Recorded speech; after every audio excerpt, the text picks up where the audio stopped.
दोस्तों, अगर आपको भी इंडिया और साउथ अफ्रीका के बीच खेला गया तीसरा टी20 का जबरदस्त घमासान पसंद आया हो तो इस वीडियो को दिल से एक लाइक जरूर कीजिएगा। आज का वीडियो का लाइक टारगेट केवल 400 लाइक का है, तो दोस्तों वीडियो को दिल से एक लाइक करना बिल्कुल भी ना भूलें। दोस्तों, सेंचुरियन के मैदान पर भारत और अफ्रीका के बीच अंतिम गेंद तक ऐसा सांसें रोक देने वाला घमासान हुआ जिसे देखकर हर किसी की आंखें फटी की फटी रह गई। तो आखिर कैसे तिलक वर्मा और अभिषेक शर्मा ने अपनी तूफानी बल्लेबाजी से अफ्रीकी गेंदबाजों को दिन में तारे दिखा दिए। ठोक डाला तिलक ने तूफानी शतक। टीम इंडिया ने बना डाले 20 ओवर में 219 रन, लेकिन फिर अफ्रीकी बल्लेबाजों ने भी अपनी तूफानी बल्लेबाजी से पलट दिया मैच। अंतिम ओवर तक जा पहुंचा ये मुकाबला, फिर जो हुआ कुछ ऐसा, पूरा क्रिकेट जगत दांतों तले उंगलियां दबाने पर मजबूर हो गया। तो हम आपको इंडिया साउथ अफ्रीका के बीच खेले गए तीसरे टी20 की दिल दहला देने वाली पूरी हाईलाइट तो दिखाएंगे, लेकिन उससे पहले आपको क्या लगता है, तिलक, अभिषेक और सूर्या में कौन सबसे खतरनाक बल्लेबाज है? अपनी राय नीचे कमेंट करके जरूर बताइएगा। दोस्तों, भारत और साउथ अफ्रीका के बीच तीसरा और रोमांचक टी20 मुकाबला सेंचुरियन के मैदान पर शुरू हुआ। इस मुकाबले में एक बार फिर टॉस के बॉस बने ईडन मार्करम और पहले गेंदबाजी करने का फैसला किया और भारतीय टीम को बल्लेबाजी करने के लिए आमंत्रित किया। भारत की तरफ से ओपनिंग की शुरुआत करने इस मुकाबले में भी संजू सैमसन के साथ अभिषेक शर्मा उतरे। वहीं अफ्रीका की तरफ से पहला ओवर लेकर आए टीम के सबसे खतरनाक गेंदबाज मार्को जॉनसन बेहतरीन गेंदबाजी का नजारा दिखा रहे थे। तभी ओवर की दूसरी गेंद पर संजू सैमसन का स्टंप उखाड़कर पवेलियन का रास्ता दिखा दिया और भारतीय टीम को 0 के स्कोर पर पहला झटका लग गया। लेकिन एक तरफ से अभिषेक शर्मा मैदान में खड़े थे, उनका साथ देने के लिए अब तिलक वर्मा आ चुके थे। तिलक वर्मा ने आते ही मार्को जॉनसन का स्वागत चौथी गेंद पर शानदार चौका लगाकर किया और फिर पांचवी गेंद पर बेहतरीन छक्का जड़कर पहले ओवर में टीम इंडिया का स्कोर 12 रनों तक पहुंचा दिया। दोनों बल्लेबाज भारतीय टीम के लिए तेजी से रन बटोर रहे थे। अफ्रीका के हर गेंदबाजों की जमकर कुटाई कर रहे थे। भारतीय टीम का स्कोर रॉकेट की रफ्तार की तरह आगे बढ़ रहा था। दोनों खिलाड़ियों के बीच बेहतरीन साझेदारी पनपती हुई नजर आ रही थी। अफ्रीका की तरफ से पांचवां ओवर लेकर आए भरोसेमंद गेंदबाज शिमला ने इनका स्वागत अभिषेक शर्मा ने दूसरी गेंद पर शानदार छक्का लगाकर किया। इसके बाद भी अभिषेक रुकने का नाम नहीं लिए। तीसरी गेंद को भी छक्के में तब्दील कर भारतीय टीम के स्कोर को 50 रनों के पार पहुंचा दिया। साथ ही दोनों बल्लेबाजों के बीच अर्धशतकीय साझेदारी पूरी हो गई। दोनों बल्लेबाज बेरहमी से अफ्रीकी गेंदबाजों की कुटाई कर रहे थे। खिलाड़ियों का बल्ला रुकने का नाम नहीं ले रहा था। भारतीय टीम के स्कोर को पावर प्ले के 6 ओवर में 70 रनों तक बनाकर टीम इंडिया को मजबूत स्थिति में लाकर खड़ा कर दिया। दोनों बल्लेबाज जिस तरह से कुटाई कर रहे थे वो देखकर तो अफ्रीका के गेंदबाज पूरी तरह से हैरान और परेशान हो चुके थे।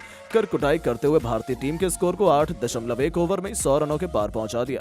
वहीं अभिषेक शर्मा ने केवल 2 गेंद का सामना कर अपना अर्धशतक ठोक दिया, लेकिन केशव महाराज के ओवर की चौथी गेंद पर अभिषेक अपना विकेट खो बैठे और भारतीय टीम को 107 रनों के स्कोर पर दूसरा झटका लग गया।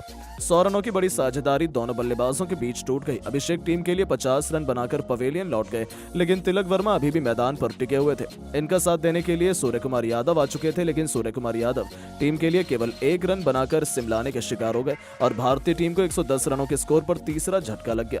अब मैदान पर हार्दिक पांड्या आ चुके थे। तिलक वर्मा के साथ मिलकर बेहतरीन बल्लेबाजी करना शुरू कर दी। हार्दिक पांड्या टीम के लिए तेजी से रन बटोर रहे थे।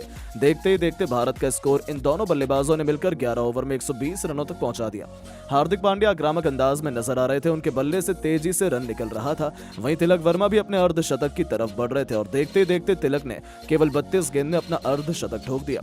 लेकिन 13वें ओवर की 5वीं गेंद पर हार्दिक पांड्या अपना विकेट केशव महाराज को दे बैठे और भारतीय टीम को 132 रनों के स्कोर पर चौथा झटका लग गया।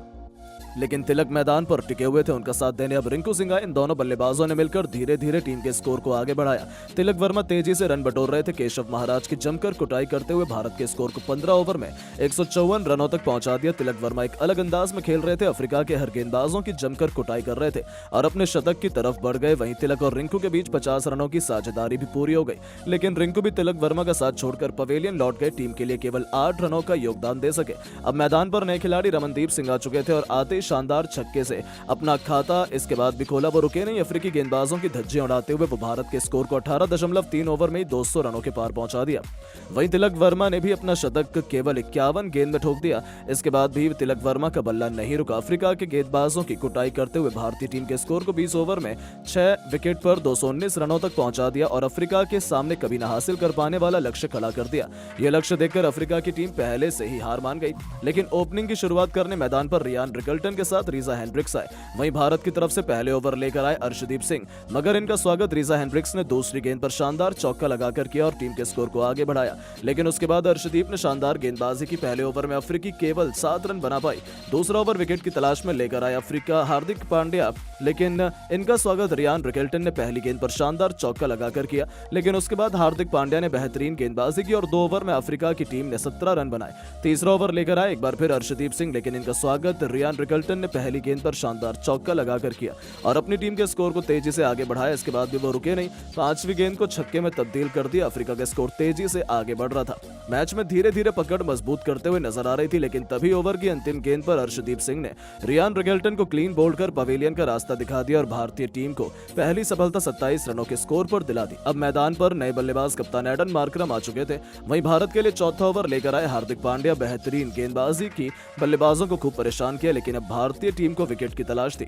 5वां ओवर लेकर आए टीम की तरफ से अक्षर पटेल, लेकिन इनका स्वागत रीजा हेंड्रिक्स ने लगातार 2 चौके जड़कर स्वागत किया। उसके बाद 5वीं गेंद को भी चौके में तब्दील कर दिया और अपनी टीम को 5 ओवर में ही 46 रनों तक पहुंचा दिया। दोनों बल्लेबाज टीम के लिए तेजी से रन बटोर रहे थे।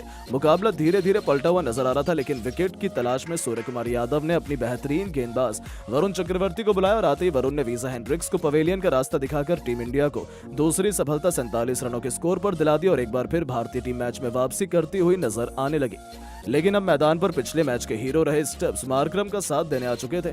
इन दोनों खिलाड़ियों के कंधों पर टीम की पूरी जिम्मेदारी आ चुकी थी। मैदान पर आते ही स्टब्स ने खतरनाक बल्लेबाजी करना शुरू कर दिया और अपनी टीम को पावर प्ले के 6 ओवर में 55 रनों तक पहुंचा दिया। लेकिन भारतीय गेंदबाजों ने उसके बाद कुछ ऐसा कर दिया कि मुकाबला पूरी तरह से इंडिया के पक्ष में आ गया। लेकिन अंतिम ओवर तक मैच जा पहुंचा और फिर दोनों में से किसी एक टीम को विजेता बता पाना बहुत मुश्किल नजर आ रहा था। लेकिन दोस्तों, अब आपको क्या लगता है, तिलक वर्मा, अभिषेक शर्मा और सूर्य कुमार यादव में कौन है सबसे खतरनाक खिलाड़ी? नीचे कमेंट करके जरूर बताएं और ऐसी शानदार खबरों के लिए चैनल को सब्सक्राइब जरूर करें। धन्यवाद।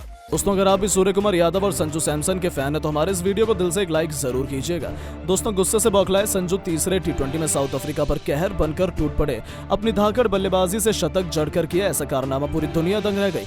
तो आखिर कैसे अपनी विस्फोटक बल्लेबाजी से संजू बन गए अफ्रीका के लिए यमराज? कितनी गेंद में संजू ने शतक ठोककर इतिहास के पन्नों को पलट कर रख दिया? कैसे संजू बने दुनिया के सबसे तेज शतक जड़ने वाले खिलाड़ी? ताबड़तोड़ चौके छक्कों से सजी उनकी दहशतगर्द बल्लेबाजी का पूरा वीडियो हम आपको दिखाएंगे। लेकिन उससे पहले आपको क्या लगता है, संजू, सूर्य और हार्दिक में कौन सबसे खतरनाक खिलाड़ी है? अपनी राय नीचे कमेंट करके जरूर बताइएगा। दोस्तों, भारतीय टीम इस वक्त साउथ अफ्रीका के दौरे पर है, जहां सीरीज 1-1 से बराबरी पर खड़ी है। ऐसे में सबसे इंपॉर्टेंट कांटे का तीसरा T20 मुकाबला सेंचुरियन के सुपर स्पोर्ट्स पार्क स्टेडियम पर शुरू हुआ, जहां साउथ अफ्रीका की टीम ने टॉस जीतकर पहले भारत को बल्लेबाजी करने के लिए आमंत्रित किया और खुद गेंदबाजी करने का फैसला किया और यही उनकी सबसे बड़ी गलती साबित हुई। हालांकि भारतीय टीम की शुरुआत बेहद खराब हुई। ताश के पत्तों की तरह टीम बिखर रही थी। हमने एक के बाद एक 3 बल्लेबाजों को गंवा दिया। हम 100 रनों से पहले ही ऑल आउट होने की कगार पर थे। उस वक्त संजू सैमसन ने भारतीय टीम की बागडोर अपने कंधों पर संभाली और अपने बल्ले से ऐसा जौहर दिखाया, देखकर पूरी दुनिया एक बार फिर संजू की मुरीद हो गई। दोस्तों, आपको बता दें, साउथ अफ्रीका के जज्बे पर संजू का जिगरा उनके घर में भारी पड़ा। आते उन्होंने विकेट के बिल्कुल सामने तीर की तरह खूबसूरत चौका लगाकर अपना खाता खोला था। जब आगाज ऐसा हो तो अंजाम क्या होगा, इससे ही फैंस को अंदाजा हो गया था कि संजू आज कुछ तो अलग करने के इरादे से आए हैं। उनके सर पर तो खून सवार था। उन्होंने गेंदबाजी करने आए जेराल्ड कोएत्जे की लगातार 4 गेंदों पर 3 खौफनाक छक्के और एक ऐसा खतरनाक चौका लगा दिया जिसे देख पूरा स्टेडियम झूम उठा। दर्शकों में संजू ने एक नई जान फूंक दी थी। भारतीय खेमे में जीत की उम्मीद वापसी लाकर रख दी थी, क्योंकि संजू सैमसन का बल्ला आग उगलने को तैयार हो चुका था। उनका यह ओवर मैच का टर्निंग पॉइंट साबित हुआ और देखते ही देखते उन्होंने अपने विस्फोटक अंदाज में इस T20 मैच को T10 बनाते हुए फैंस को सिक्सर किंग युवराज सिंह की याद दिला दी। चौके छक्कों की झड़ी लगा महज 22 गेंदों पर अपना एक और बेमिसाल T20 इंटरनेशनल अर्धशतक पूरा कर लिया, जिस पर भारतीय टीम से लेकर पूरे स्टेडियम ने खड़े होकर तालियां बजाई। बस फिर क्या था, हर तरफ केवल संजू संजू ही सुनाई दे रहा था। अफ्रीका के कप्तान एडन मार्करम उन्हें आउट करने का पूरा प्लान तैयार करने में जुटे हुए थे। उन्होंने अपने गेंदबाजों को पास में बुलाया, लंबी बातचीत की। ऐसा लगा कि वो संजू को अपने जाल में फंसा लेंगे, लेकिन संजू इस मैच में भी नई छाप छोड़ने के इरादे से उतरे थे। जब संजू का बल्ला गरजा तो उनके सामने साउथ अफ्रीका थर थर कांप उठी, पर संजू टस से मस होने का नाम नहीं ले रहे थे। तो वे संजू सैमसन अपने पहले इंटरनेशनल शतक की तरफ बढ़ चुके थे। इसी दौरान उन्हें आउट करने का एक बड़ा मौका साउथ अफ्रीका के पास आया। महाराज की गेंद पर संजू ने गलती कर दी। गेंद बहुत देर हवा में थी, ऐसा लगा था कि फील्डर उसे कैच कर लेंगे, लेकिन किस्मत थी उसी का साथ देती है जो उसे पलटने का दम रखता है। संजू का आसान से कैच फील्डर ने छोड़ दिया। बस फिर क्या था, पूरे स्टेडियम में जोश की नई लहर दौड़ गई और दोस्तों जले पर नमक छिड़कते हुए संजू ने गेंदबाज की अगली गेंद को स्टेडियम के दूसरे स्टैंड में मारकर जीवन दान को सेलिब्रेट किया। और दोस्तों असली हाहाकार तो मचाया उन्होंने मार्को जॉनसन के ओवर में, जिनके खिलाफ एक नहीं दो नहीं बल्कि लगातार 4 गेंद पर 4 खौफनाक छक्के जड़कर वो 99 रनों के स्कोर पर पहुंच चुके थे। अब उन्हें अपना शतक पूरा करने के लिए केवल 1 रन चाहिए था। ऐसा लगा था कि वो आसानी से 1 रन दौड़कर सेंचुरी पूरी कर लेंगे, लेकिन संजू ने ऐसा कुछ नहीं किया, बल्कि अपने आइडल महेंद्र सिंह धोनी के अंदाज में ही उन्होंने एडन मार्करम के ओवर की आखिरी गेंद पर उनके सर के ऊपर से एक ऐसा खौफनाक गगनचुंबी छक्का संजू ने ठोका जो गेंद तारामंडल को छूती हुई स्टेडियम के बाहर गिरी और इसी के साथ इस सितारे ने इंटरनेशनल क्रिकेट में अपने नाम का झंडा गाड़ दिया। जी हाँ दोस्तों, केवल 43 गेंदों पर 105 रनों की तूफानी पारी खेलकर संजू ने पूरी दुनिया को अपने कदमों में झुकाया और अपने शतक का इस्तेकबाल किया। हर कोई खड़ा होकर उनके लिए तालियां बजा रहा था। आखिर हो भी क्यों ना, T20 इंटरनेशनल में भारत की तरफ से संजू ने तीसरा शतक ठोककर इतिहास के पन्नों में अपना नाम सुनहरे अक्षरों में लिखवाया था। अपनी इस विस्फोटक पारी के दौरान उन्होंने 9 खौफनाक छक्के लगाए थे, जिनकी अद्भुत बल्लेबाजी देखकर तो हर कोई उनका दीवाना हो गया था। इसी के साथ संजू ने भारत की तरफ से एक पारी में सबसे ज्यादा छक्के लगाने